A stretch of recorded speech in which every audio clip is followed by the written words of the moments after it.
Abidjan, Plateau. Ce vendredi 19 septembre 2025, l'Assemblée nationale a accueilli une rencontre stratégique de haut niveau. Objectif : mobiliser les parlementaires ivoiriens autour d'un plaidoyer crucial pour l'augmentation du budget national de la santé, en soutien aux actions du Fonds mondial, à l'approche de la 8e reconstitution des ressources. Face à la menace persistante du VIH, SIDA, de la tuberculose et du paludisme, et dans un contexte international incertain marqué par la suspension temporaire de l'aide étrangère américaine, les parlementaires des commissions santé et budget, ainsi que les membres du GFAN, ont été briefés sur les réalités sanitaires du pays. La rencontre a permis de présenter les recommandations de la société civile, ainsi qu'une note technique de plaidoyer élaborée par une équipe de 10 leaders engagés.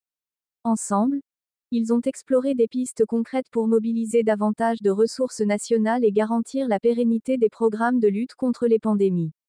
À l'issue des échanges, une promesse forte a été faite, celle d'un engagement parlementaire pour défendre une hausse significative du budget santé. Une avancée majeure dans la quête d'une Côte d'Ivoire plus résiliente, plus solidaire, et mieux préparée face aux défis sanitaires. Donc on est venu vers vous, quand vous votez le budget, pour aider, pour soutenir ce plaidoyer-là pour augmenter l'augmentation du budget de la santé. Parce que nous sommes aujourd'hui à 8%.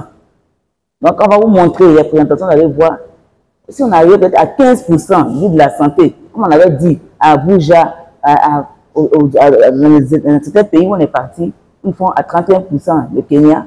Si on arrivait à 15%, je pense qu'on pourrait soutenir tous ces gaps-là et rehausser un peu le budget de la santé que nous avons. Voilà. C'est pourquoi nous sommes là. L'argent du Fonds mondial vient, l'argent est reparti entre les récipiendaires. Nous avons des récipiendaires communautaires et puis nous avons des récipiendaires publics. Les récipiendaires publics sont on va dire, du ministère de la Santé, sont gérés directement par le ministère de la Santé. Donc vous avez le programme national de lutte contre le paludisme, le programme national de lutte contre le VIH et le programme national de lutte contre la tuberculose. Eux, ce sont les récipiendaires publics. Et vous avez à côté d'eux les récipiendaires communautaires, ceux qui sont directement issus de la communauté, on va dire, des malades. Et donc vous avez là-bas, vous avez Alliance, vous avez Save the Children. Alors, il fallait revoir un peu comment les activités allaient être réaménagées du fait justement de cette manne qui avait disparu. Comment est-ce qu'ils allaient réaménager. Et dès lors, il y a eu quelques modifications. Vous comprendrez donc que initialement, comme vous voyez, le CG7, c'est la subvention, c'est comme ça qu'on appelle en anglais. C'était de 159 milliards, nous sommes passés à 145 milliards, à peu près 14 milliards en moins, avec si on va en pourcentage, environ 10%. Donc, défalqué de la cagnotte primaire, la cagnotte initiale. Donc, avec ce gap, il fallait donc revoir toutes les activités. Donc, du coup, toutes les subventions ont connu des modifications. C'est un peu normal. Alors, il y a certaines activités qui ont été mises en veilleuse, il y a d'autres qui ont été suspendues, il y a d'autres qui ont été réduites. Bon, et il y a d'autres même qui ont disparu, on va dire. Donc, le Fonds mondial s'est trouvé un peu gêné, mais surtout au niveau de la communauté ivoirienne, on s'est dit, mais on a des gaps, on fait quoi? Est-ce que nous sommes dans un pays qui pense vraiment à la santé de ses populations? Si tel est le cas, qu'est-ce qu'on fait? Comment faudrait-il faire pour mobiliser les ressources domestiques de sorte à ce que ce gap soit, on va dire, renfermé? Alors, c'est un peu cela notre initiative, l'initiative de ce groupe qui est là. C'est vrai, nous parlons essentiellement du VIH, de la tuberculose et du paludisme, mais en réalité, notre combat, c'est augmenter on va dire, le budget de la santé de Côte d'Ivoire. Vous avez utilisé principalement deux pistes. La première qui est de réduire justement l'offre, ou du moins amender certains aspects de l'offre que vous proposez jusqu'à maintenant de façon à pouvoir tenir compte de cette réduction-là. Et d'un autre côté, chercher à à combler ce gap-là avec un montant un peu plus accru au niveau du financement domestique? Je voudrais déjà rappeler que nous avons fait une première session. Avant la fin de la première session, nous commençons plus ou moins à élaborer le budget, mais pas à notre niveau, au niveau du gouvernement. Et à la deuxième session, ce que nous faisons, nous votons le budget. Donc le budget à nous proposer est voté immédiatement à l'Assemblée nationale. Il peut y avoir des rétitions, il peut y avoir des propositions d'augmentation du budget, comme ça se fait dans chaque année. Et donc, je ne dis pas que vous êtes venus un peu tard, mais j'aurais souhaité que cette démarche-là se fasse un peu en amont. Et là, actuellement, nous sommes en vacances. Et le premier, nous commençons, c'est sûr qu'avec les élections, je ne connais pas le programme, mais le budget, je crois, sera beaucoup plus accéléré au lieu de novembre comme les années précédentes. J'ai mon intuition que ça sera peut-être avant les élections. Bon, je ne sais pas, je ne vais pas me prononcer. Mais ce qu'on peut vous garantir déjà, c'est que le sujet que nous débattons est un sujet qui passionne et qui interpelle plus d'un. Nous tous, nous sommes concernés. Nous avons un frère, une soeur, un parent, un ami qui est concerné par cela. Et donc, en tant que membre de la KEF, je voudrais vous dire que je fais de ce sujet mien. Je me ferai fort d'en parler, quoique, comme je l'ai dit, on a un petit retard dans la démarche, mais je me ferai fort d'en parler afin que on puisse, auprès du ministre de la Santé, ou surtout même auprès du ministre du Budget, demander qu'il puisse augmenter celui du ministre de la Santé.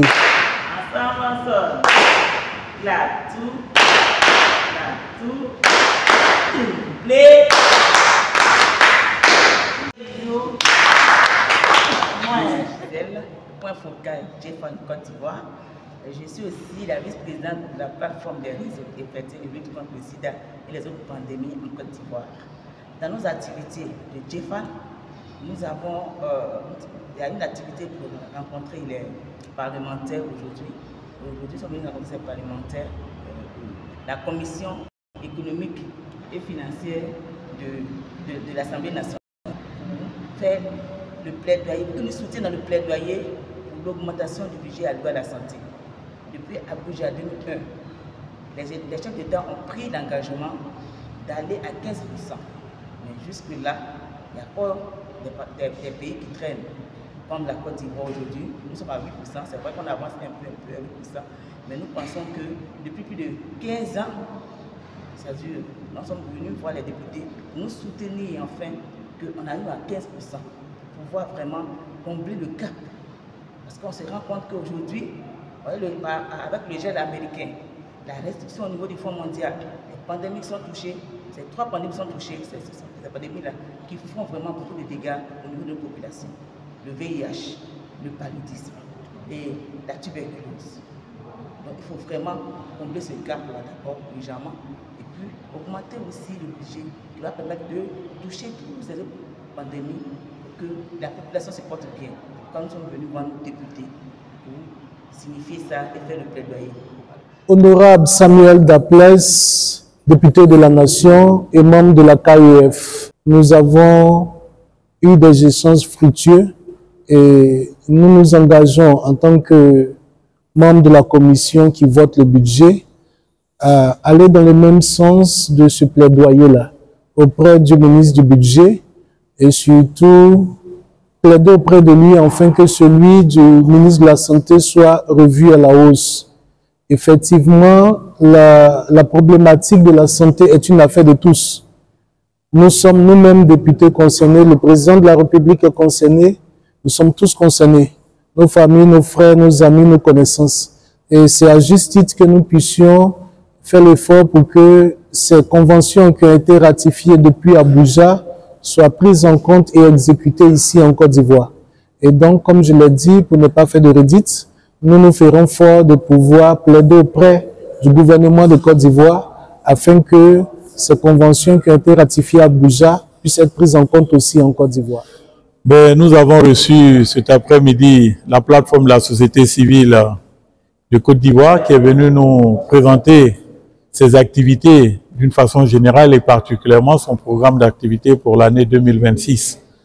elle demande naturellement le soutien des députés à travers le plaidoyer qu'elle soutient pour un accroissement des ressources dans le cadre de la lutte contre les 3 pandémies majeures que sont le VIH-Sida, le paludisme et la tuberculose.